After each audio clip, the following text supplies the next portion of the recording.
ഓം ശ്രീനാരായണ പരമഗുരവേ നമഃ. ഓം അവതാരവരിഷ്ടന്തം സർവാനുഗ്രഹദായനം നാരായണ ഗുരും വന്ദേ സർവമംഗളസിദ്ധേ. ഹംസാഭ്യാം പരിവൃത്തപത്രകമലെ ദിവ്യേ ജഗത്കാരണം വിശോത്കീർണമനേകദേഹനിലയം സ്വച്ഛന്ദമാനന്ദകം ആദ്യന്തൈകമഖണ്ഡചിത്കനരസമ്പൂർണം ഹിനന്ദം ശുഭം പ്രത്യക്ഷാക്ഷരവിഗ്രഹം ഗുരുപദം ധ്യായേത് വിഭും ശാശ്വതം. ഓം ശ്രീനാരായണ പരമഗുരവേ നമഃ. ആചാര്യപാദങ്ങളിൽ നമസ്കരിച്ചുകൊണ്ട് ഭഗവാൻ ശ്രീനാരായണ ഗുരുദേവന്റെ 98ാമത് മഹാസമാധി ദിനത്തെക്കുറിച്ച് ചെറിയൊരു വിവരണം തരുവാൻ ഞാനിവിടെ ആഗ്രഹിക്കുകയാണ്. മനുഷ്യ സമൂഹത്തെ അന്ധവിശ്വാസങ്ങളിൽ നിന്നും അനാചാരങ്ങളിൽ നിന്നും മോചിപ്പിച്ച് പുതിയൊരു ലോകം പടുത്തുയർത്തുവാൻ ഈ ലോകത്ത് മറ്റാരേക്കാളും കൂടുതൽ പ്രവർത്തിച്ചതും പരിശ്രമിച്ചതും അതുപോലെ ആഗ്രഹിച്ചതും ഭഗവാൻ ശ്രീനാരായണ ഗുരു മാത്രമാണെന്ന് എനിക്ക് നിസ്സംശയം പറയാൻ സാധിക്കും. ആ ഗുരുവിൻ്റെ 98ാമത് മഹാസമാധി ദിനമാണ് ഇന്ന്. 1928 സെപ്റ്റംബർ, അതായത് കന്നി 5 ആണ് നമ്മുടെ മഹാഗുരുവിൻ്റെ മഹാസമാധി. ഗുരുവിൻ്റെ സമാധിയെ തുടർന്ന് ഭൗതിക ശരീരം ധ്യാനനിഷ്ഠനായിരുന്ന അതേ രൂപത്തിൽ തന്നെ പത്മാസനത്തിൽ ഇരുത്തിയാണ് സംസ്കരിച്ചത്. അതിനുശേഷം സമാധി മണ്ഡപം പണിതു. ആ ഭൗതിക ശരീരം ഇന്നും അതുപോലെ നമുക്കെല്ലാം ആശ്രയ കേന്ദ്രമായി തുടരുന്നു. ലക്ഷക്കണക്കിന് ആളുകൾ വണങ്ങി വന്ദിക്കുന്നു. ആ മഹാഗുരുവിൻ്റെ സ്ഥാനം ലോകജനതയ്ക്ക് ഇന്നും ഒരു ആശാ കേന്ദ്രമാണ്. ഈഴവരുടെ തലസ്ഥാനം ഏതെന്ന് ചോദിച്ചാൽ എനിക്ക് ഒന്നേ പറയുവാനുള്ളൂ, അത് ശിവഗിരി മാത്രമാണ്. മഹാഗുരുവിൻ്റെ അസുഖം ആദ്യമായി മൂത്രതടസ്സമായിരുന്നു. മൂത്രം ശരിയാവണ്ണം പോകുന്നില്ല എന്നുള്ളതായിരുന്നു ഗുരുവിൻ്റെ അസുഖം. കുറേ സമയം ഇരുന്നാൽ മാത്രമേ മൂത്രം പോകുന്നുള്ളൂ എന്നുള്ളതായിരുന്നു ഗുരുവിനെ വേദനിപ്പിച്ച മറ്റൊരു കാര്യം. എന്തൊക്കെ തൃപ്പാദങ്ങൾ എന്നൊക്കെ അങ്ങനെ ആ സമയങ്ങളിൽ കുറേ സമയം മൂത്രമൊഴിക്കുവാനായിട്ട് ഇരിക്കേണ്ടി വരുന്നു എന്നുള്ള കാര്യം മഹാഗുരു തൃപ്പാദങ്ങൾ എല്ലാ ശിഷ്യന്മാരോടും ഇടയ്ക്കിടെ സൂചിപ്പിക്കാറുണ്ടായിരുന്നു. എങ്കിലും ഈ രോഗം ഈ വിധം ഒരു വലിയ രോഗമായി മാറുമെന്ന് സാധാരണക്കാർക്കാർക്കും തോന്നിയിരുന്നില്ല. മറ്റു ചില അസുഖങ്ങളും ഉണ്ടെങ്കിലും ഗുരു അതത്ര കാര്യമാക്കിയിരുന്നില്ല. ഗുരു തൃപ്പാദങ്ങൾ സാമാന്യമായ ആരോഗ്യത്തോടുകൂടി വൈക്കത്തെ ആശ്രമത്തിൽ വിശ്രമിച്ചു കൊണ്ടിരിക്കുമ്പോഴാണ് മാമ്പലം വിദ്യാനന്ദ സ്വാമികൾ ദർശനമാലയുടെ വ്യാഖ്യാനം എഴുതി വായിച്ചു കേൾപ്പിച്ചതും അത് കേട്ട ഗുരു വളരെ സന്തോഷത്തോടു കൂടി കാരുണ്യത്തോടു കൂടി അതിനെ ദി എന്ന നാമീകരണം ചെയ്യുകയും ചെയ്തു. ഇത് കഴിഞ്ഞ് മാമ്പലം വിദ്യാനന്ദ സ്വാമികളെ മദ്രാസിലേക്ക് പുറപ്പെട്ടു. അത് കഴിഞ്ഞ് ഒരാഴ്ച കഴിഞ്ഞാണ് നമ്മുടെ ഗുരുവിന് സുഖമില്ല എന്നുള്ള കാര്യം ബോധാനന്ദ സ്വാമികൾ കത്തുമുഖേന നമ്മുടെ മാമംഗലം വിദ്യാനന്ദ സ്വാമികളെ അറിയിക്കുന്നത്. തൃപ്പാദങ്ങൾക്ക് വൈക്കത്ത് വെച്ച് തന്നെയാണ് രോഗാവസ്ഥ ഉണ്ടാകുന്നത്. മൂത്രതടസ്സം കൂടാതെ ആജീർണവും ഉണ്ടായി. ശിഷ്യന്മാർ പല പല ഉപായങ്ങളും പ്രയോഗിച്ചു, പല പല മരുന്നുകളും പൊടിക്കൈകളും ചെയ്തു നോക്കി. എന്നാൽ സർക്കാർ സർവീസിലുണ്ടായിരുന്ന റാവു ഡോക്ടറെയും കണ്ടു. പല പല പ്രയോഗങ്ങളും അദ്ദേഹം നോക്കിയെങ്കിലും ഫലമുണ്ടായില്ല. പിന്നീട് തൃശ്ശൂർക്ക് ട്രെയിൻ മാർഗം പുറപ്പെടുകയും ചെയ്തു.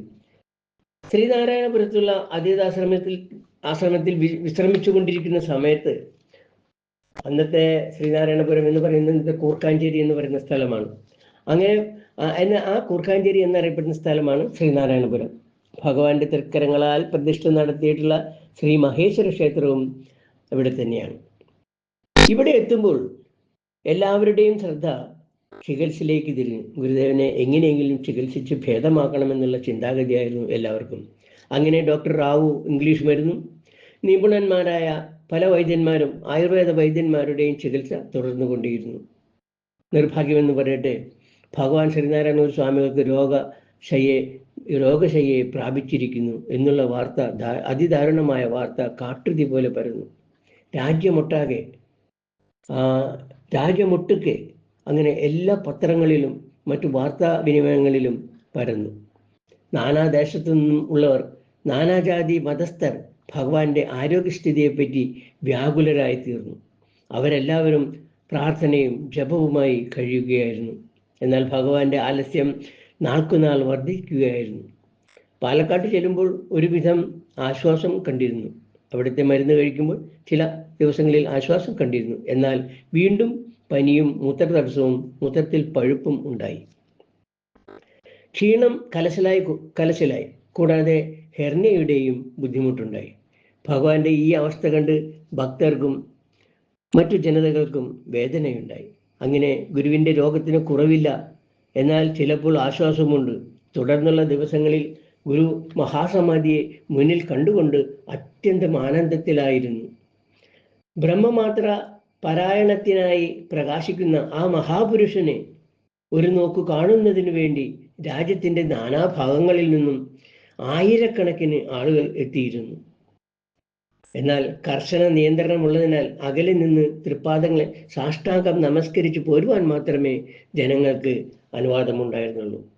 അങ്ങനെ ആ ഭക്തർ അങ്ങനെ മനസ്സുകൊണ്ട് ധ്യാനിച്ചും അവിടെ നിന്നുകൊണ്ട് തൃപ്പാദങ്ങളെ സാഷ്ടാംഗം നമസ്കരിച്ചുകൊണ്ടും മടങ്ങിപ്പോയിരുന്നു.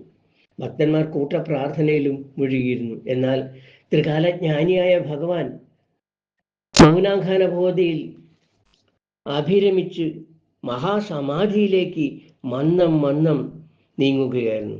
ഗുരുദേവനൊന്ന് സങ്കല്പിച്ചാൽ രോഗം മാറുമെന്ന് പലർക്കും അറിയാമായിരുന്നു.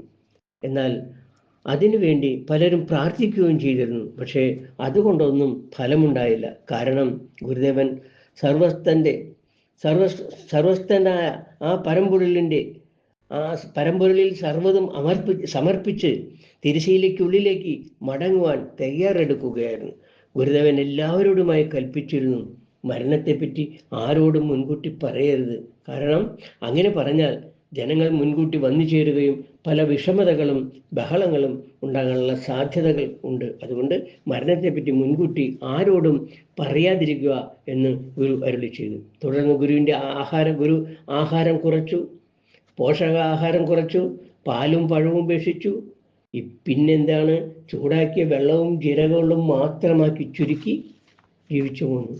മലം പോലും അവശേഷിപ്പിക്കാതിരിക്കാനാവും അപ്രകാരം ചിന്തിച്ചതെന്ന് ധർമാനന്ദ സ്വാമികൾ പിന്നീട് പറയുകയുണ്ടായി. സ്വാമിയുടെ മുഖത്ത് രോമം ധാരാളമായി വളർന്നു. ഷേവ് ചെയ്യാൻ ഏർപ്പാടാക്കാൻ ഗുരു ശിഷ്യന്മാരോട് കൽപ്പിച്ചു. കൊല്ലത്ത് നിന്ന് ഒരു നല്ലൊരു കത്തി വാങ്ങിപ്പിച്ചു. ഉപയോഗശേഷം ഇത് അവന് തന്നെ കൊടുക്കുവാൻ ആജ്ഞാപിക്കുകയും ചെയ്തു. 8 മാസത്തിനിടയിൽ മുഖത്ത് ചുളിവുകൾ പ്രത്യക്ഷപ്പെടുവാൻ തുടങ്ങി. ശിഷ്യ പരമ്പരകൾ, പരിചാരകർ എല്ലാം അരികിലിരുന്ന് ശുശ്രൂഷിച്ചുകൊണ്ടേയിരുന്നു. തേജസ് നിറഞ്ഞ ആ ദിവ്യമായ വദനത്തിൽ ചുളിവുകൾ വന്നു തുടങ്ങി. അവസാനമാകുമ്പോൾ കൂടുതൽ ശാന്തനായി കാണപ്പെട്ടു. ഗുരുദേവൻ മൗനിയും ദിവ്യസ്വരൂപനായും കാണപ്പെട്ടുകൊണ്ടിരുന്നു. ഒരു സമയം അവിടെ നിന്ന് ഒഴിഞ്ഞു, നാം ഇവിടെ പുതിയൊരു യന്ത്രം സ്ഥാപിച്ചിട്ടുണ്ട്. പ്രതിബന്ധങ്ങളെ ഒഴിവാക്കിക്കൊണ്ട് യാതൊരു കോട്ടവും കൂടാതെ ആ യന്ത്രം എന്നെന്നും പ്രവർത്തിച്ചുകൊള്ളും. നമുക്ക് നല്ല തൃപ്തി തോന്നുന്നു, സമാധാനം തോന്നുന്നു, സന്തോഷം തോന്നുന്നു. വ്യാഴഹോരയ്ക്ക് പുറപ്പെടുവാൻ പറ്റിയ സമയമാണ് ഇത്. മരണത്തിൽ ആരും ദുഃഖിക്കരുത് എന്ന് അരുളി ചെയ്തു.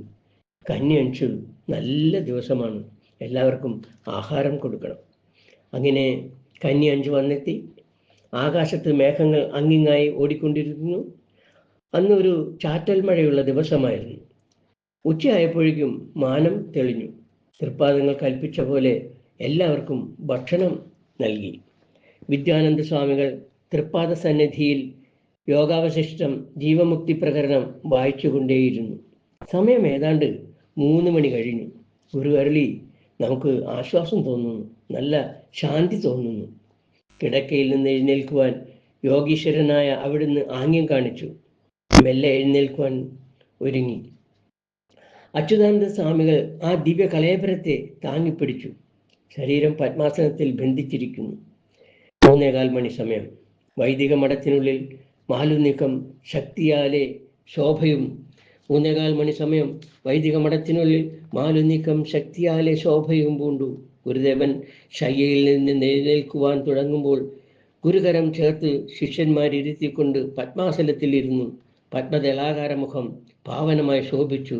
ഗുരുദേവനും മൂലാധാരം തുടങ്ങിയ ആജ്ഞാചക്രം വരെ ദേഹമൊരുപോലെ പുരണത്താൽ തിളക്കിക്കൊണ്ട് ഹംസദേവനായ ഗുരു ജ്ഞാനമുദ്രയും പിടിച്ചു ഹംസദേവം പ്രാപിപ്പാനായി. അങ്ങനെ ഭഗവാൻ ശ്രീനാരായണ ഗുരുദേവൻ ആ അവസ്ഥയിൽ തന്നെ 1928 സെപ്റ്റംബർ 20 കന്നി 5 ഉച്ചകഴിഞ്ഞ് 3:30 ശിവഗിരി ദേവൈദ്യ മഠത്തിലെ കിടക്കിൽ ബ്രഹ്മചൈതന്യ സ്വരൂപനായിരിക്കുന്ന ആ മഹാഗുരുവിൻ്റെ തിരുസന്നിധിയിൽ ഉണ്ടായിരുന്ന ഗുരുശിഷ്യന്മാർ ഉപനിഷത്ത് സമാനമായ ദൈവദശകം ആലാപനം തുടങ്ങി. നമ്മുടെ ദൈവദശകം എന്ന ആ ഉപനിഷത്ത് ആലാപനം തുടങ്ങി. ദൈവമേ കാത്തുകൊൾകങ്ങ് കൈവിടാതിങ്ങു ഞങ്ങളെ, നാവികൻ നീ ഭവാബ്ദിക്കോരാവിവൻ തോണി നിൻ പദം. ഒന്നൊന്നായെണ്ണി എണ്ണി തൊട്ടെണ്ണും പൊരുളൊടുങ്ങിയാൽ, നിന്നിടും ദൃക്ക് പോലുള്ളം നിന്നില സ്പന്ദമാകണം. ആ പ്രാർത്ഥന ഭക്തി നിർഭരമായി ആലപിച്ചു കൊണ്ടിരുന്നു. ആഴമേറും നിൻ മഹസാമാഴിയിൽ ഞങ്ങളാകവേ, ആഴമേറും നിൻ മഹസാമാഴിയിൽ ഞങ്ങളാകവേ, ആഴണം വാഴണം നിത്യം, വാഴണം വാഴണം സുഖം. അവസാന വരികൾ ചൊല്ലിക്കൊണ്ടിരിക്കുമ്പോൾ ലോകജനതയെ മുഴുവൻ കാരുണ്യവർഷം പൂകി അനുഗ്രഹിച്ചു കൊണ്ടിരുന്ന ഭഗവാൻ ശ്രീനാരായണ പരമഹംസദേവന്റെ തൃക്കണ്ണുകൾ സാവധാനമടഞ്ഞു. ഭഗവാൻ മഹാസമാധിസ്ഥനായി. കന്നി5 അന്നൊരു ചാറ്റൽ മഴ. കന്നി5 അന്നൊരു ചാറ്റൽ മഴ. ദിഗ്മുഖം മങ്ങി നിന്നൊട്ടുനേരം കഴിഞ്ഞിത്തിരി പ്രസന്നമായി. പശ്ചിമ ദിവങ്കര ഭേരദിത്യനാരണ അണയാറായി. നിശ്ചലമായി പാണ്ഡുവർണം ശോണിമയാർന്നു. പ്രകൃതീശ്വരൊരു ദീർഘശ്വാസം പോലെ സുഹൃത സ്വഭാവിയായി മാരുതൻ ചലച്ചിത്രയെ ശില്പങ്ങൾ തലതല്ലി കരയാൻ ഭവിക്കുന്നു. പുഷ്പങ്ങൾ പൊഴിയുന്നു ബലിപുഷ്പങ്ങൾ പോലെ. സാഗര രക്തോർമകളിലൊലിച്ചു തലതല്ലി തീരത്തു പറ്റി കയറാൻ ഉറക്കെ കരയുന്നു. സന്ധ്യ എന്ന കാലികമ്പോൾ വന്നുവോ ഗുരുവിൻ്റെ അന്തിമരംഗം കാണാൻ മൂർച്ഛിച്ചു പ്രതീക്ഷയാൾ. പക്ഷികൾ അനുക്ഷണം വിലപിക്കുന്നു, ലതാലക്ഷങ്ങൾ വൃക്ഷത്തോളിൽ തലയിട്ടലിക്കുന്നു. അങ്ങനെ നമ്മുടെ ഭഗവാൻ ശ്രീനാരായണ ഗുരുദേവൻ നമ്മളോടെല്ലാം വിട പറഞ്ഞു. ആ ദിവ്യ കളയഭരം തൽക്കാലത്തേക്കായി പോയി മറഞ്ഞു. അങ്ങനെ ആ മഹാസമാധി സംഭവിച്ചു കഴിഞ്ഞിരിക്കുന്നു. ഓം ശ്രീനാരായണ പരമഗുരവേ നമഃ. ഗുരുവോ